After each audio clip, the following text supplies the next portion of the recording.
At the T-minus 3-minute mark, tape recorders on board the spacecraft were turned on. These recorders record both voice and data.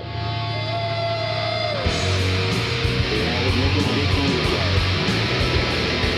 The engine's now building up to 7.7 million pounds of thrust. We have a launch commit and we have a liftoff.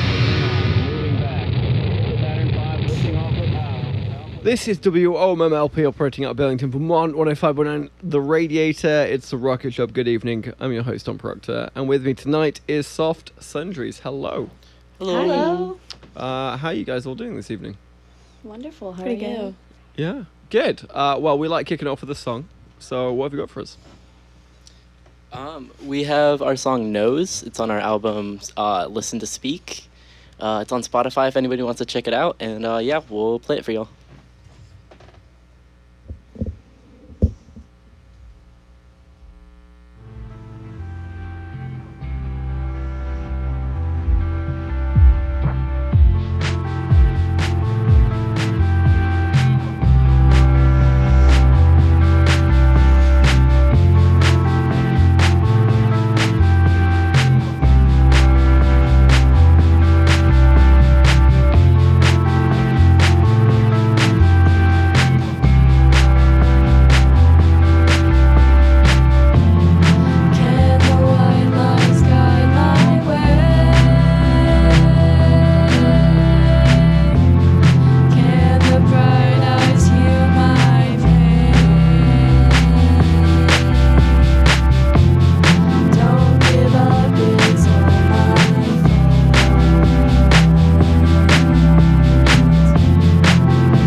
Soft Sundries there with Nose.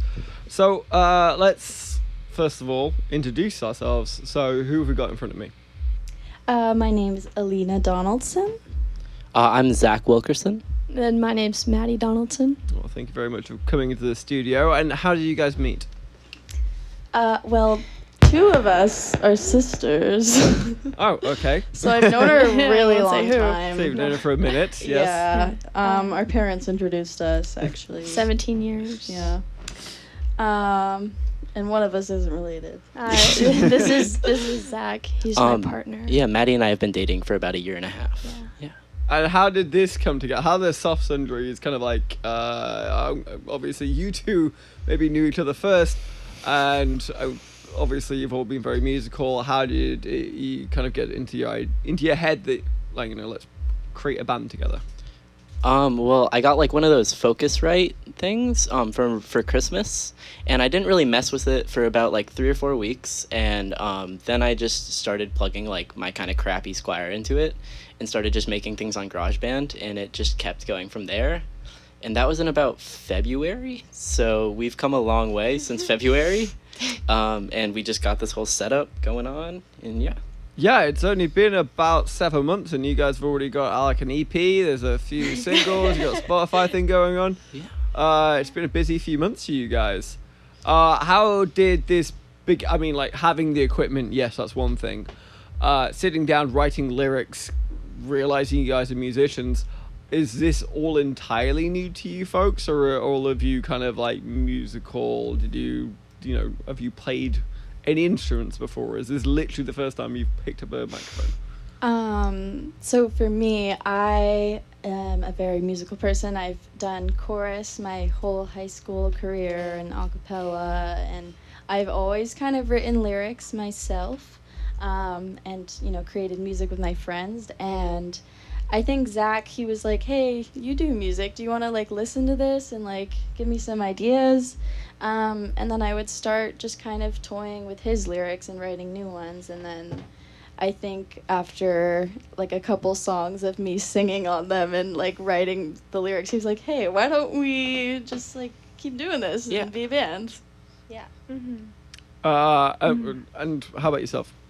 I am not really musical. I like music a lot.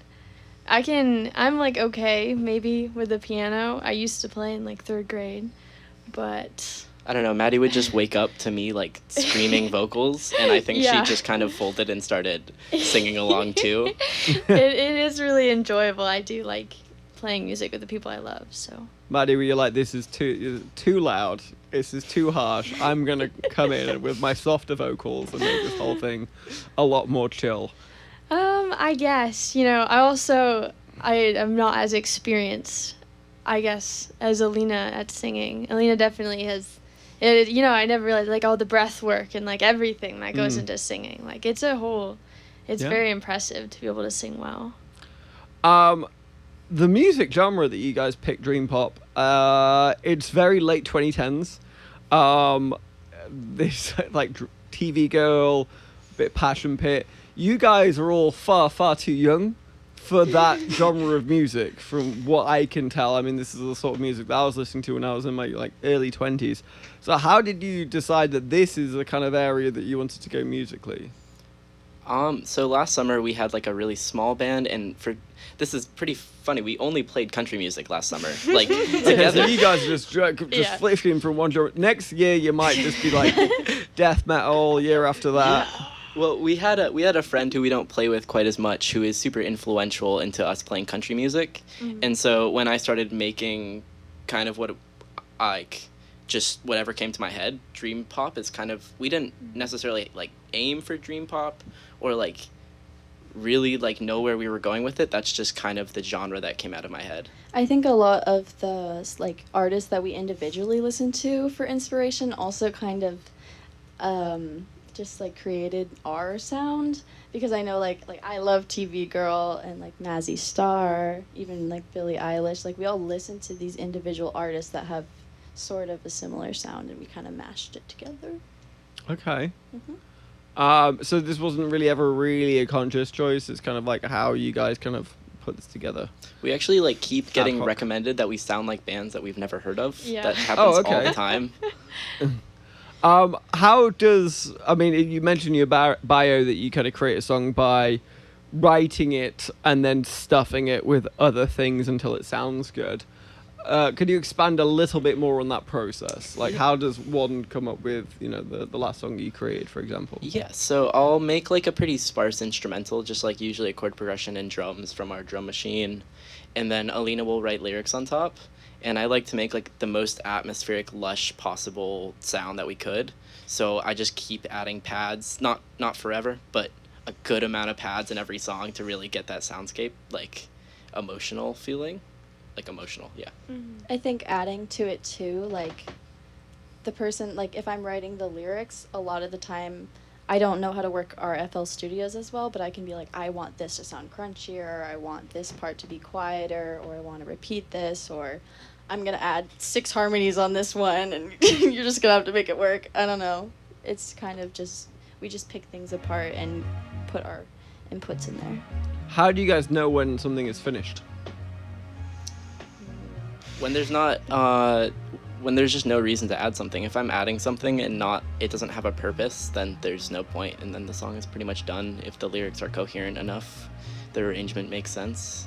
Is there ever a case where you create it and you're like, oh wait, we put way too much into this, we're gonna have to start stripping this back?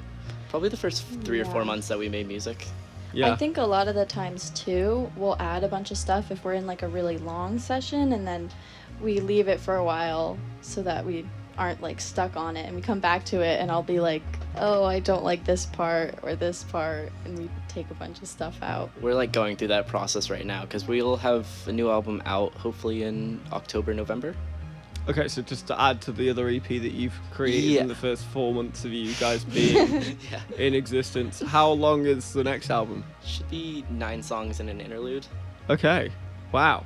And you're doing all of this in a bedroom of some kind? You're not going into the studio or anything like that? No. Okay. How often are you doing this? I mean, is there very many other distractions, or is this kind of like almost your day job at this point? For me, probably since February, January, I've worked about 8-9 hours every day on it. Wow. But Alina and Maddie kind of come in like couple hours one part of the day, and then I'll work on something else, and then they'll come in the afternoon. But we probably work on it together like 4 or 5 hours every day. Wow, it's basically a part-time job. Do you guys do any other kind of music on top of this, or is this kind of your main focus right now?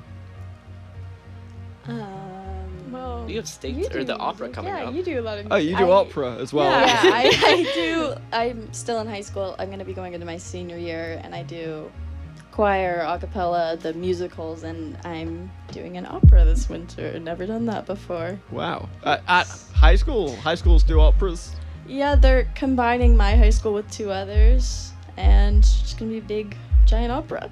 Wow. What opera? It's called Dido and Aeneas, and I'll be playing Dido for one night, and then the next night they have another group of students coming in to do it. Yeah. Pretty amazing. Well, we would love to hear another song. So what have you guys got for us? So this song is called Cardington because that's what I named it on FL Studio, and it is not released, so we have not made an official name. But yeah, this is Cardington.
lovely excited. ending there. Soft Sundries with Cardington.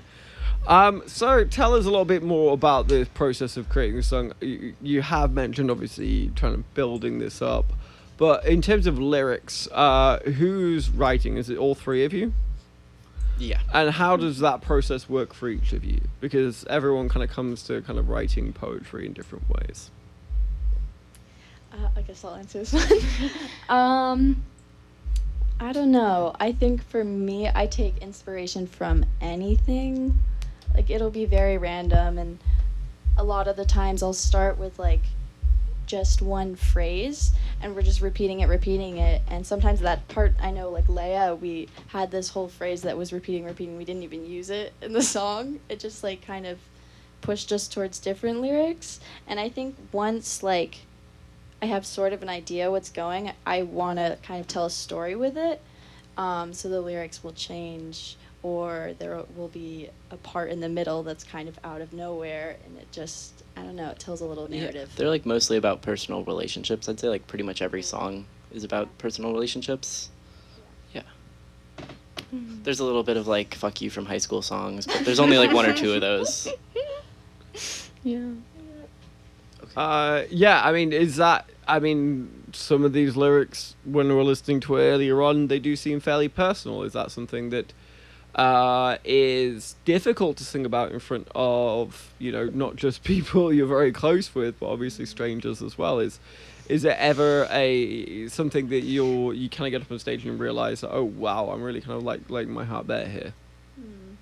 I think for some of them, especially when we're making the song, like Maddie or Zach will be like, "Oh, this is about this person, isn't it?" And like if we're singing in front of our mom, like my mom, she'll be like, "Alina, I know who this is about, or I know what this is about," and I'm like, "No, you don't."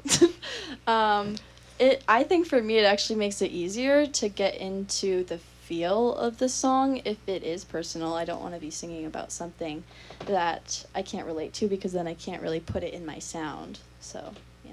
Mm-hmm. And how about you, Maddie? Do you also write something very personal things, or is it kind of a bit more abstract for you? I'd say it's more abstract. I usually like Alina and Zach will have like a general theme going on, or with the albums we've been doing it by like there's kind of a theme or like a story for the album. Do you want to talk about that theme a little bit? The theme of the album? Yeah, the breakup theme. Oh, yeah. Well, we haven't really released it yet. So oh, that's true. I wasn't sure if we should keep it a secret. So the upcoming album has a breakup theme. It is, yeah. Okay. And I didn't personally experience it, but but it's nice to have like a theme, and I kind of like to work off of like, oh, there's this idea of like a breakup, and like thinking about all the feelings you'd feel in a breakup, and then coming up with something along the lines of that. It's like kind of like a starting point to go off of. We really liked the lyrics to disagree with the instrumental, or the instrumental to disagree with the lyrics. Like maybe it's like really sad lyrics, and I'll make like a very poppy like fun instrumental, and if the lyrics are super happy, then I'll try to make a sad instrumental, and I feel like that just creates interesting things. Mm-hmm. Yeah, it's with dichotomy.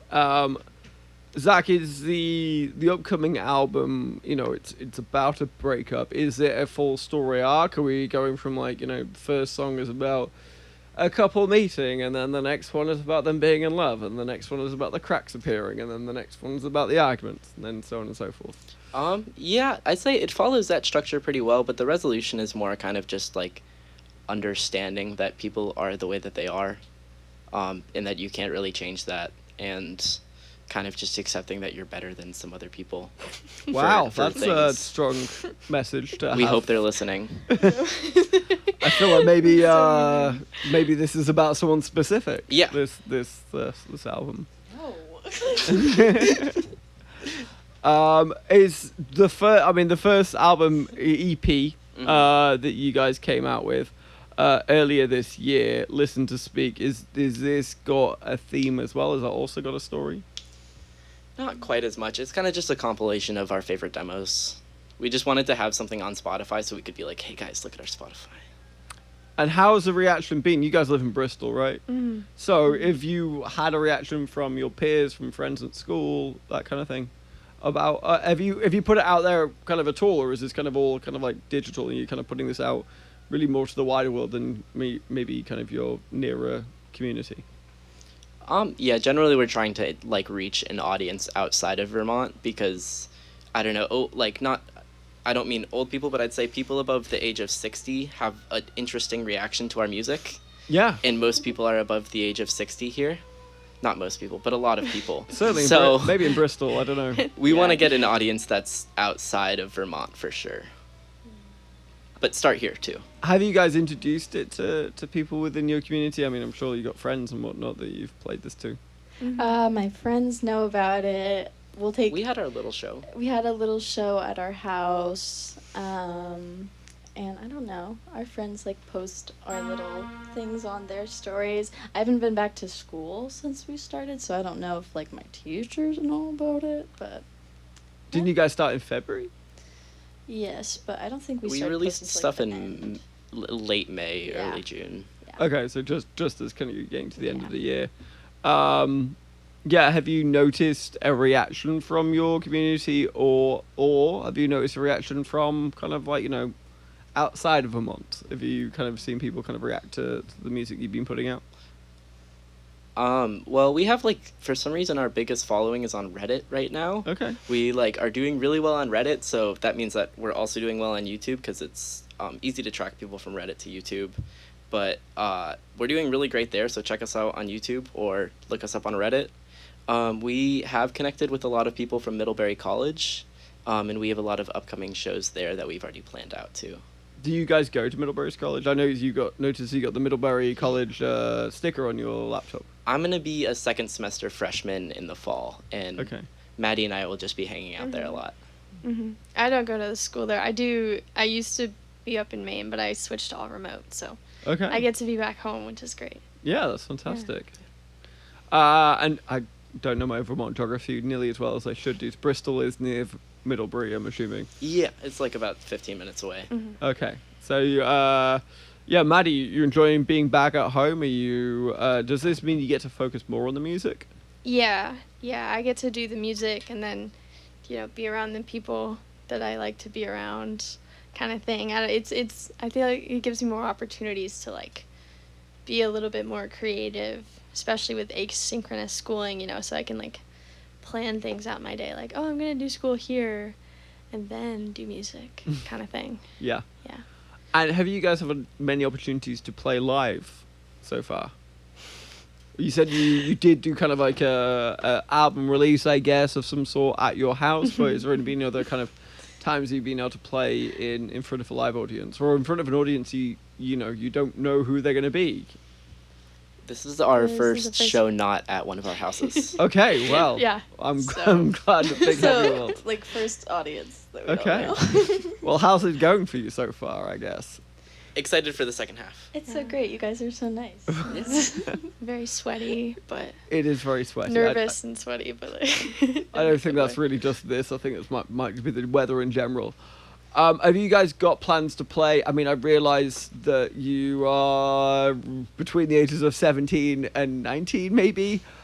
Obviously, it's difficult to play in bars around town at that age, but is there kind of opportunities that you've been looking at in terms of being able to play to a wider audience?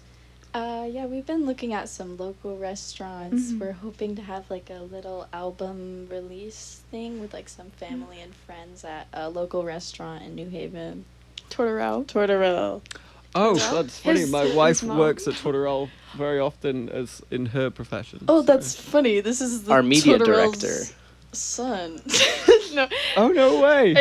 That's crazy. Oh, that's so cute.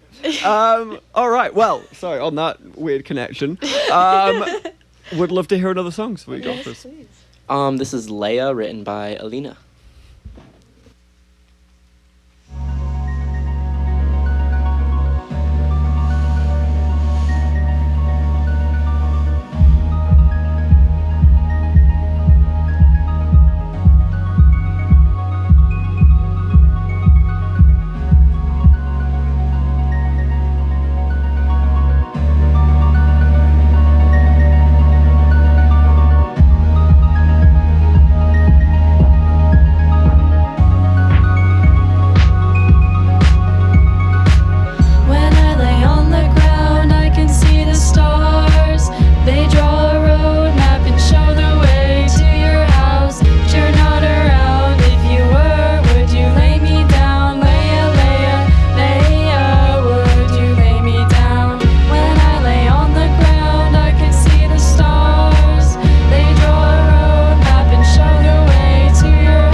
stuff, Sundries, there with Leia.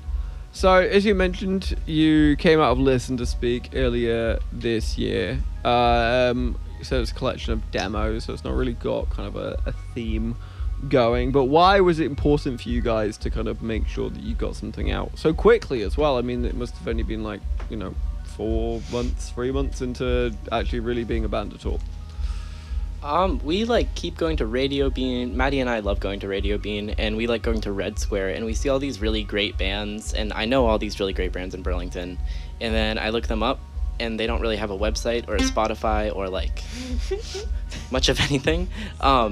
So we wanted to I don't know. I feel like for me it's hard to recognize a song as a song unless I'm able to play it any time and view it as a whole thing. And we just wanted to show people our music honestly as fast as possible, express what we felt as fast as possible. Yeah, anyone with anything to add to that? I think for me, I listen to music so much, and I don't know, it was just if we wanted to listen to the songs, we had to go into FL Studios and click the file. We just want to listen to our own songs. We just wanted to listen to the music, and also for me, I think, when we're making the songs, I think every day, even if we're halfway through a song, we'll be like, okay, can we make a new one now? Can we make another one? So I think it was important to get stuff out as fast as we could because we just wanted to keep making more.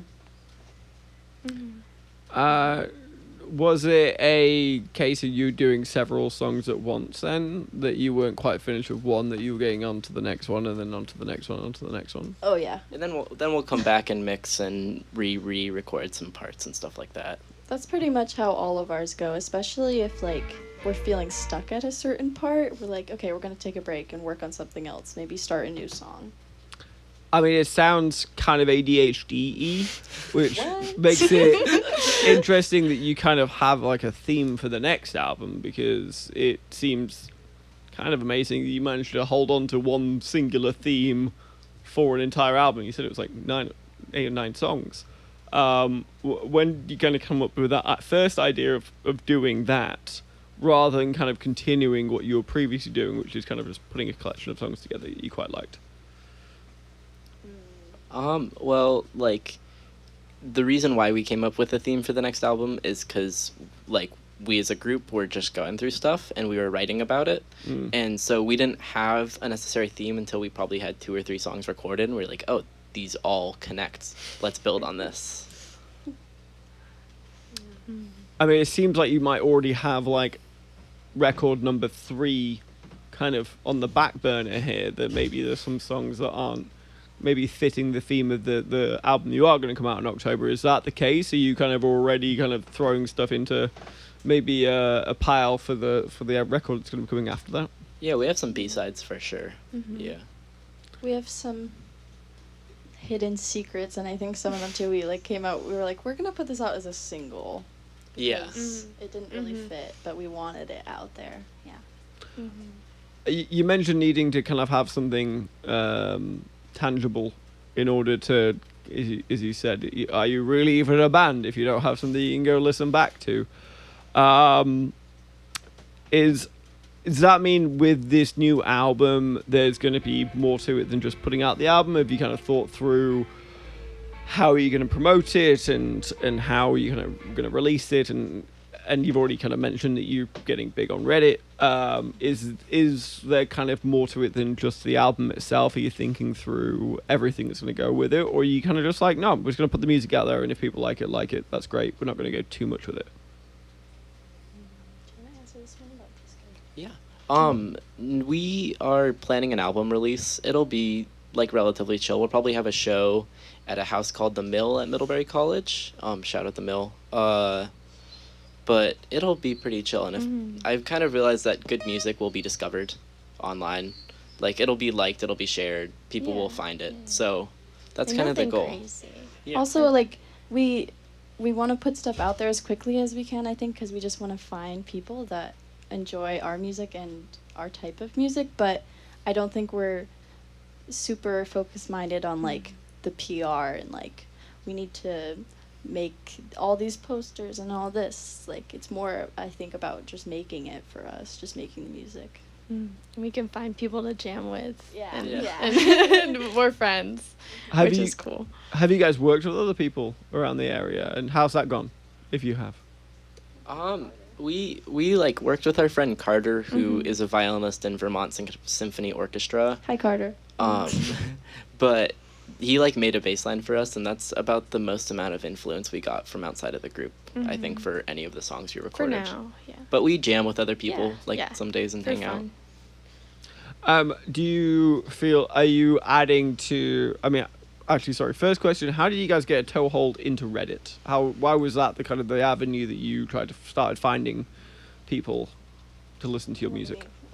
Because you can find like a really direct audience there. Like if you post on like the r/Dream Pop, you're gonna only get Dream Pop fans, which is really nice because that's the kind of music we make.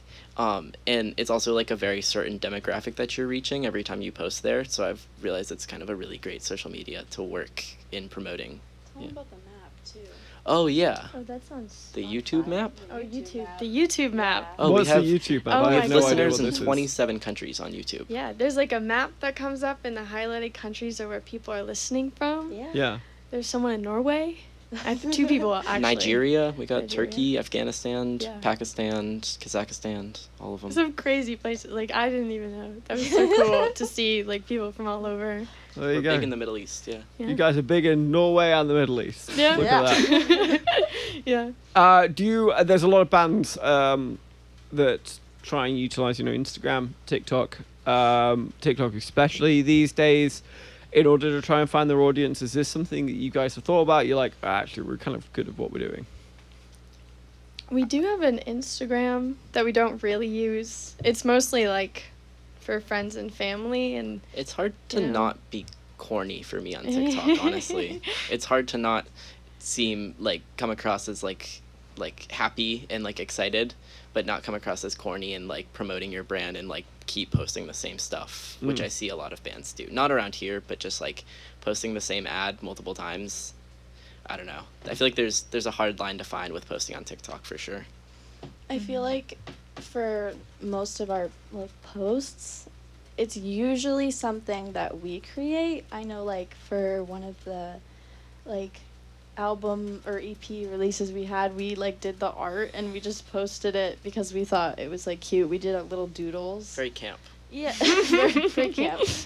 But I feel like anything we post, it's just gonna be something creative that we feel embodies our music. Yeah, fair enough.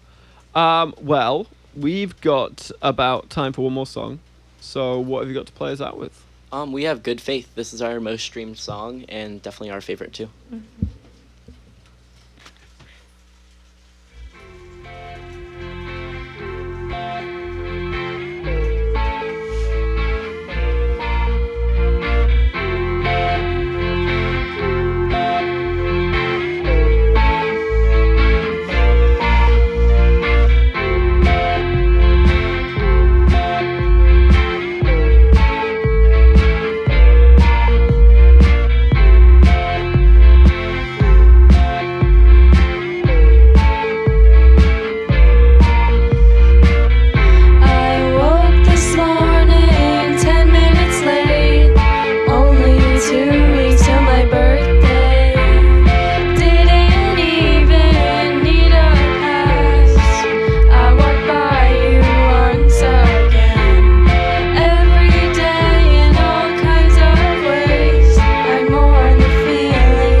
Soft Sundries playing us out there with Good Faith. And before you guys go, let us know, how do people listen to you? How do people come see you live?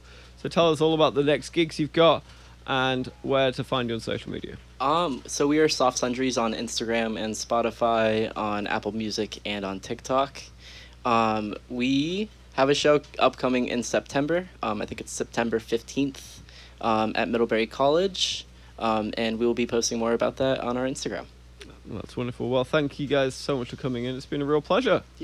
Thank you for Thank you. having us. Thank you. Come back in when you've come out with another 7 albums in the next 6 months. Well, that's all we've got time for this evening. This is actually my last show hosting at the Rocket Shop. After this week, your favourite Abby Bergenor will be coming in to take over permanently. So for the last time, this has been WOMM LP operating out of Burlington, Vermont, 105.9 The Radiator. It's been at the Rocket Shop. I have been your host, I'm Proctor, and good night.